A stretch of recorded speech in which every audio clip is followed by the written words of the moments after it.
약할 때 강함 되시네. 나의 보배가 되신 주 나의 모든 것. 주 안에 있는 보물을 나는 포기할 수 없네. 주 나의 모든 것. 십자가 죄 사하셨네. 주님의 이름 찬양해. 주 나의 모든 것. 쓰러진 나를 세우고 나의 빈잔을 채우네. 주 나의 모든 것.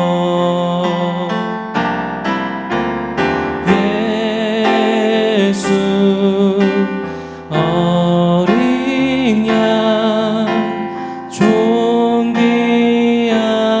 이름. 예수 어린 양 존귀한 이름.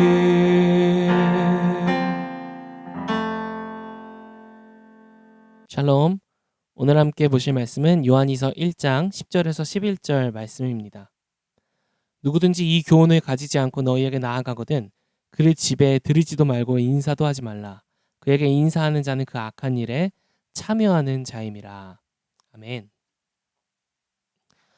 오늘 요한은 1절부터 9절까지의 내용과는 조금 다르게 아주 강한 뉘앙스로 이야기를 하고 있습니다.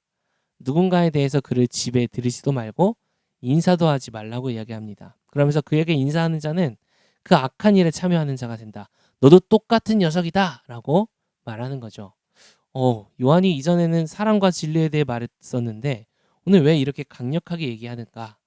바로 그 대상이 미혹하는 자, 이단, 사이비에 속한 자들이었기 때문입니다. 교회는 항상 사랑이 넘치는 공동체이어야 합니다. 실제로 그렇고요.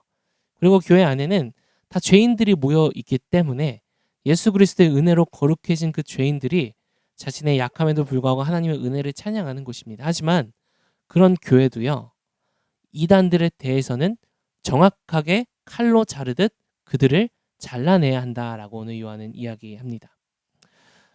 제 동기 목사님 중에서 한 분이 개척을 하셨습니다. 그분은 가지고 있는 목회 철학이 모든 이들이 다닐 수 있는 교회, 모든 이들이 어울릴 수 있는 교회가 그분의 목회 철학이었어요. 그런데 그분의 교회에 자유주의자 성도가 한 명 찾아오게 됩니다. 그분은요, 성경을 하나님의 말씀으로 믿지 않습니다.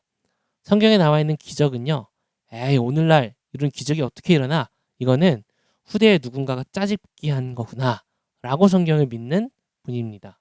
예수님에 대해서 예수님이 진짜 하나님의 아들이 아니라 도덕적으로 엄청난 우월성을 가지고 계신 분이었기 때문에 그분이 보여주신 사랑이 곧 복음이다. 이렇게 믿는 분이었어요.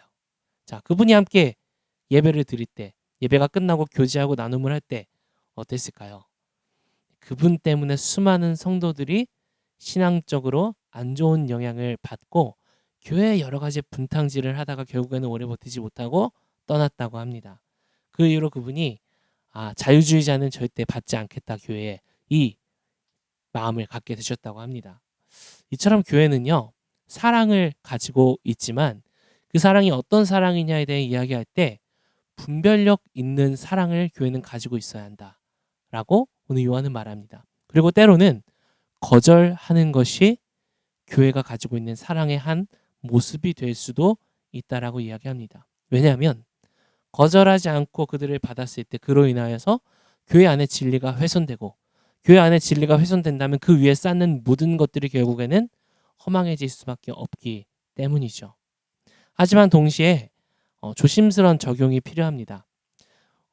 진리가 아닌 잘못된 미혹하는 자들에 대해서 우리가 철저하게 방어해야 되지만 동시에 그들을 비인격적으로 대하여서는 또한 안 되기 때문이죠. 그들 역시 하나님의 뜻 안에서 하나님께서 창조하신 한 영혼이 있는 존재라는 것을 우리는 인정해야 합니다. 어떤 분들은요, 이단을 보면요, 나이를 막 막론하고 반말을 하고 막 소리를 지르고 비인격적으로 그들을 대하는 분들도 본 적이 있어요. 하지만 그것은 옳지 않습니다. 우리가 그들의 주장에 대해서 공감하고 받아들이고 용납하지는 않지만 동시에 그들을 인격적으로 존중하는 그 공손함은 반드시 우리가 갖춰야 하는 것입니다. 훗날 혹시 그가 잘못된 그 비진리를 깨닫고 돌아오게 됐을 때 우리가 보여줬던 그 따뜻함과 공손함이 그들로 하여금 다시 교회로 돌아올 수 있게 하는 기회가 될 수 있기 때문이죠. 실제로 저도 교회 번호를 통해서 저에게 막 다양한 사람들이 연락을 하게 됩니다. 그 중에서는요, 이 약간 이단 사이비에 속해 있는 분들도 있어요.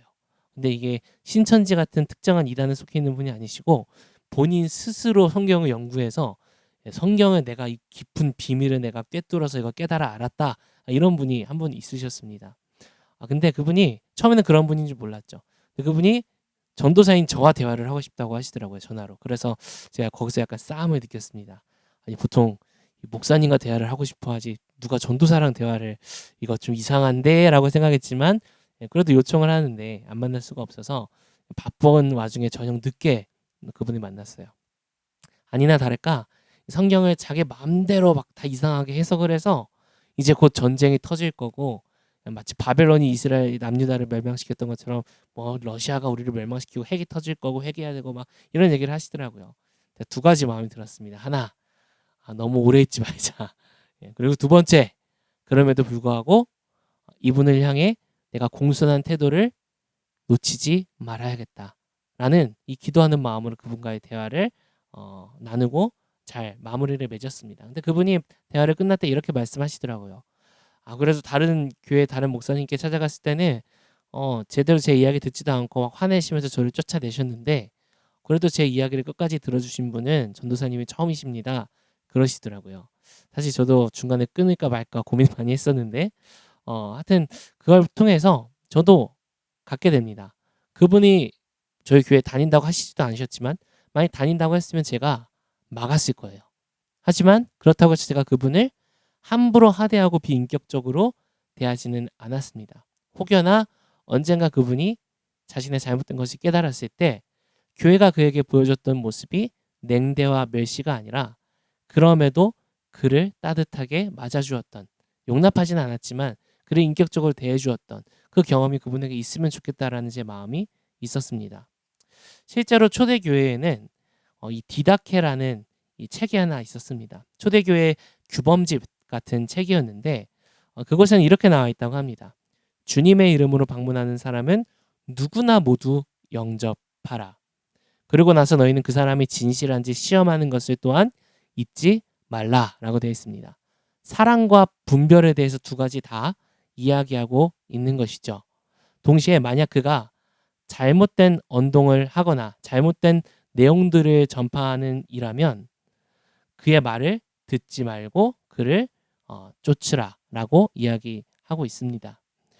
이것을 통해 우리가 깨닫게 되는 것은요. 교회는 반드시 분별력을 가지고 있어야 합니다. 그 진리를 분별할 수 있는 그 분별력이 있어야지만요.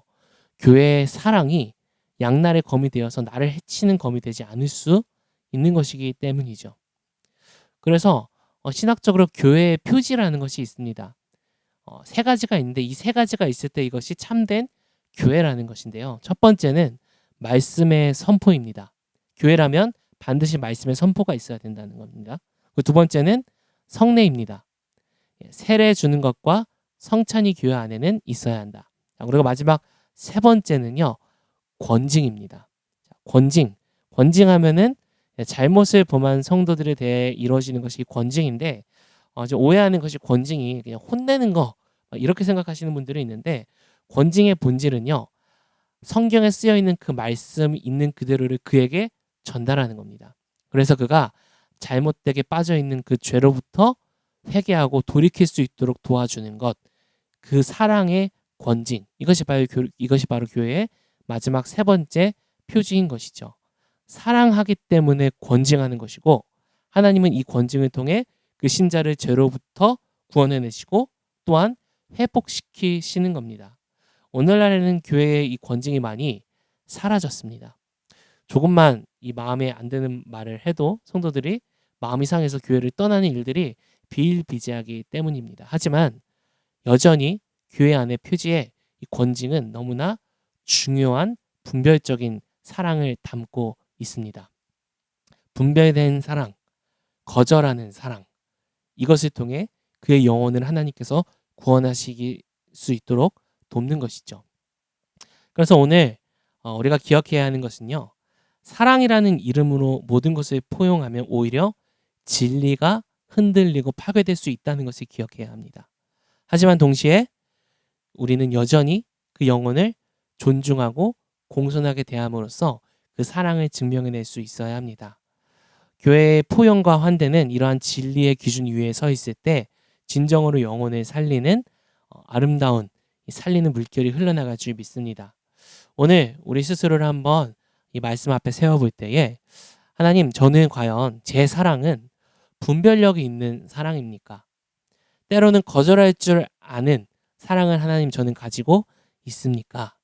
주님 앞에 한번 우리가 스스로 자문하면서 하나님 앞에 온전한 사랑, 동시에 분별할 줄 아는 분별력이 있는 사랑을 구하며 오늘 하루도 주님 앞에 주님과 동행하며 걸어나가는 성도님들 되시길 소원합니다. 오늘의 원포인트는 거절도 사랑이다, 줄여서 거사라 했습니다. 진정 우리가 누군가를 사랑하고 그 영혼을 사랑한다면요, 때로는 옳지 않은 것에 대해서 거절할 수 있는 하나님 그런 분별력과 용기가 있는 우리의 사랑 되게 하여 주시옵소서. 함께 주님 앞에 구하며 기도하며 나아갑니다.